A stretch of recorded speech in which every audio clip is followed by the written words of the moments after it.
En el primer aniversario de la revuelta que terminó con el asesinato de Gaddafi, Libia todavía no definió su futuro institucional.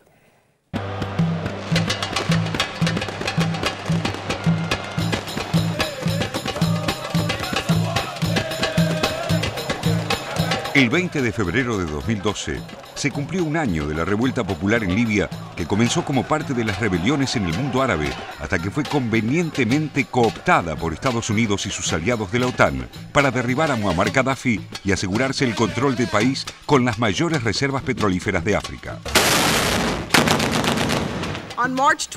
Washington y las potencias europeas, que habían quedado absolutamente descolocados en el inicio de las protestas populares en Túnez y Egipto, donde perdieron a dos gobernantes autocráticos permeables a sus intereses, transformaron el desconcierto en una oportunidad para avanzar su proyecto de hegemonía en Medio Oriente, apuntando a dos regímenes que habían resistido la oleada de protestas: Siria y Libia. En esta estrategia, contaron con la cobertura legal brindada por la Organización de las Naciones Unidas, que habilitó los bombardeos humanitarios y la asistencia militar a los opositores a Gaddafi con la resolución Responsabilidad de Proteger. Mediante este permiso, los aviones de la OTAN no solo barrieron con el ejército leal al líder libio, sino que asesinaron a cientos de los civiles que supuestamente iban a proteger. El 20 de octubre, luego de permitir que Gaddafi fuera arrastrado por las calles de su ciudad natal, Sirte, y linchado frente a las cámaras, la secretaria de Estado Hillary Clinton expresó su regocijo al enterarse de la noticia de su muerte, recreando la histórica frase atribuida a Julio César en la más palmaria admisión de las ambiciones imperiales que dominan la política exterior estadounidense. We came, we saw, he died. We came, we saw, he died. El proyecto occidental para Libia no se fijó límites de coherencia moral ni política para lograr sus objetivos, promoviendo a una coalición que incluyó desde grupos cercanos a Al-Qaeda hasta sectores monárquicos libios, pasando por toda clase de grupos fundamentalistas islámicos. Este conglomerado, denominado Consejo Nacional de Transición, es el que sigue presuntamente a cargo del país, aunque no haya podido resolver el vacío de poder creado tras el asesinato de Gaddafi. Significativamente, las figuras al frente de este grupo son tecnócratas que hicieron sus carreras académicas y profesionales en Estados Unidos, como es el caso de Mahmoud Jibril, ungido primer ministro por el Consejo Nacional de Transición a instancia de las potencias occidentales, y también de Abdurrahim el-Kaib, quien lo sucedió. لقد أعادت تلك الدماء وتلك التضحيات لهذا الشعب كرامته وحريته. لقد جعلت شعبنا في طليعة الشعوب المجاهدة من أجل الحق والعدالة والحرية. من حقنا أن نحتفل وأن نفرح، ومن واجبنا في هذه المناسبة أن نقف إجلالا لكل تلك الأرواح الطاهرة.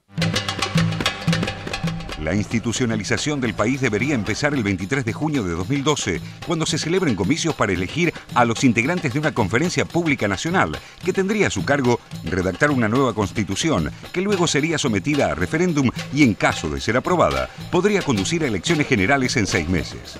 Un proceso que aún, en caso de que se respeten los tiempos establecidos, podría demandar más de 1 año y medio.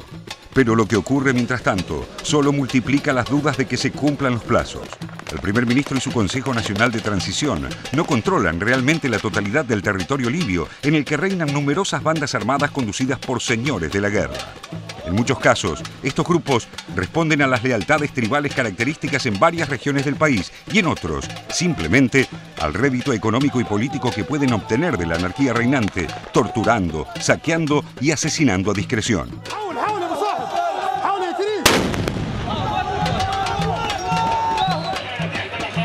El descontento de quienes participaron de la revuelta contra Gaddafi, convencidos de que se trataba de una revolución, puede medirse, por ejemplo, por el ataque que sufrió el titular del Consejo Nacional de Transición a principios de 2012 en Bengasi, la ciudad donde se inició la resistencia contra Gaddafi, cuando la sede del organismo fue atacada por una multitud enfurecida con granadas y bombas molotov a los gritos de que no tolerarían el reemplazo de un tirano por otro. A esta situación se suma la falta de ejercicio político de la mayoría de los libios, quienes encuentran con dificultad la información para tomar decisiones en un país con su infraestructura y su administración devastadas, al que aspiran a gobernar no menos de 150 partidos políticos sin garantías de que el país pueda mantener su integridad territorial y la soberanía sobre sus recursos naturales, frustrando los planes que se conciben desde el exterior para moldear su futuro y disponer de sus riquezas. باعتقادي ان هلبة من الشعب الليبي ما فقوش لا في احزاب سياسيه ولا في دستور. هل تعرف شيء على انتخاباته؟ لا ما نعرف شيء.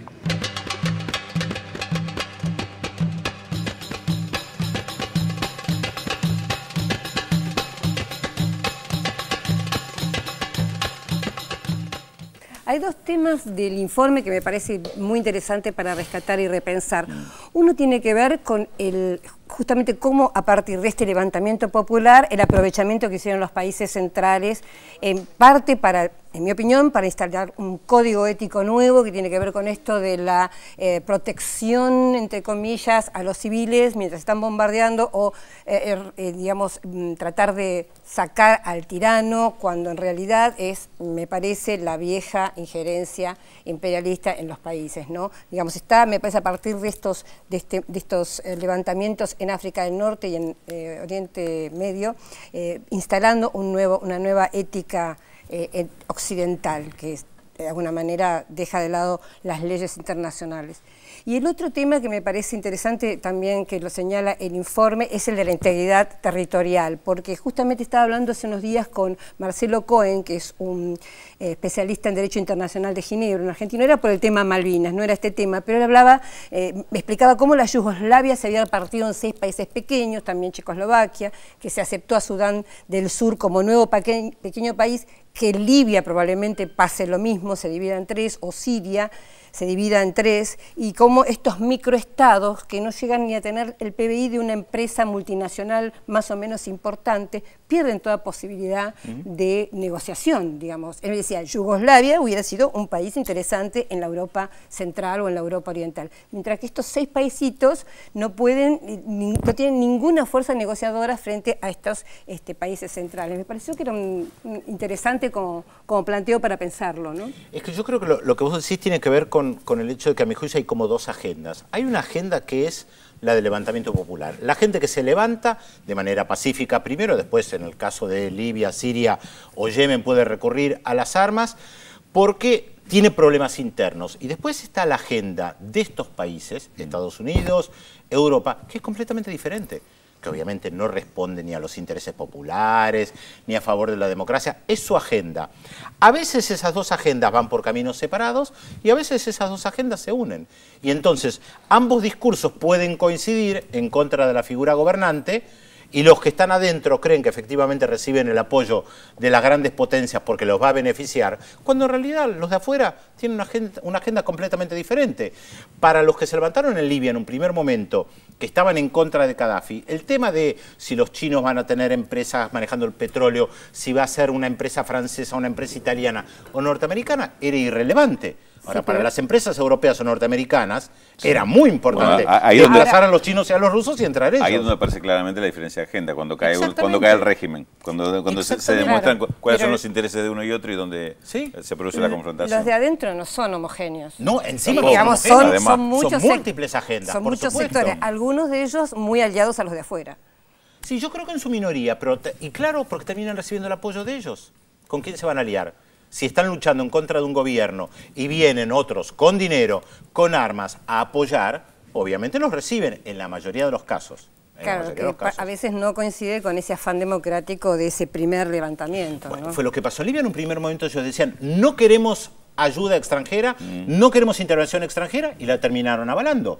Muchos en Siria en un primer momento también decían, no queremos la intervención extranjera, pero otros ya dicen, sí queremos la intervención extranjera, y terminan avalándola. Es complicado esto de las 2 agendas.